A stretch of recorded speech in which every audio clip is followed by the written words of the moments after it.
The one thing I loved about that is he is a studier of the game of the NBA. He studies the game. He knows the history of the game. And that's so big. It's too many young people that come in the game today.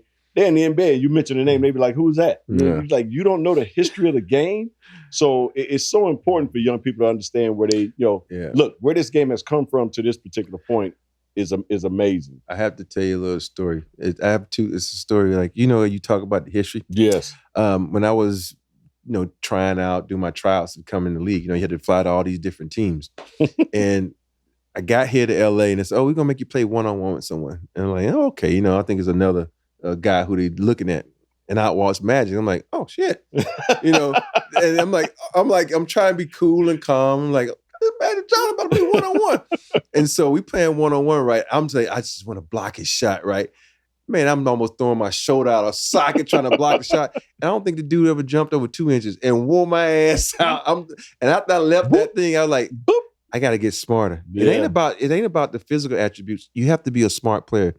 And leaving that, I said, I got to be a smart player. But then I left there and I go to Denver for a tryout. And they were talking I'm like, I don't even know who the coach is. That's what I said in my interview. I was like, I'm sorry. Like Dan Issel. I'm like, who the fuck is Dan? I'm like, I don't know who Dan Issel is. And Dan was like big in Denver. And I'm like, I'm sorry. I'm like, I say, I'm from Alabama. We don't get the NBA. I said, I went to class and I went to practice. I ain't have time to look at the NBA. I'm sorry. I don't know who Dan Issel is.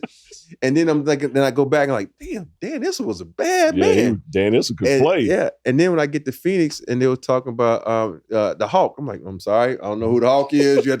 But it's a point to what you're saying. These guys now have access. Yes. I didn't have access back then. Yes. So with that access, they need to go out and research and do what Kobe used to do. Kobe knew players. I'm like, who is that? He knew everybody. Yeah. You want to know what interesting thing is? Who knew everybody also? Yao. Really? Yao. I'm sitting there one time with Yao. Not Yo. Yao Ming. Not Yo. Yao Ming. Yao Ming. And we're talking basketball. And he's telling me, I'm like, how the hell you know all this? I don't, man. I'm in the United States. Like, Yao. And he was a very smart dude. And he studied the game and knew the history of the game very well. Even though he didn't have a long career, but it's like him and Yao are the two people I know could tell you everything about everybody who's played this game. Kobe and Yao. I know. Kobe, I would have guessed. Mm-hmm. Yao, I would have. I know guessed. It's like we always have those interesting facts. Interesting fact, B. Scott.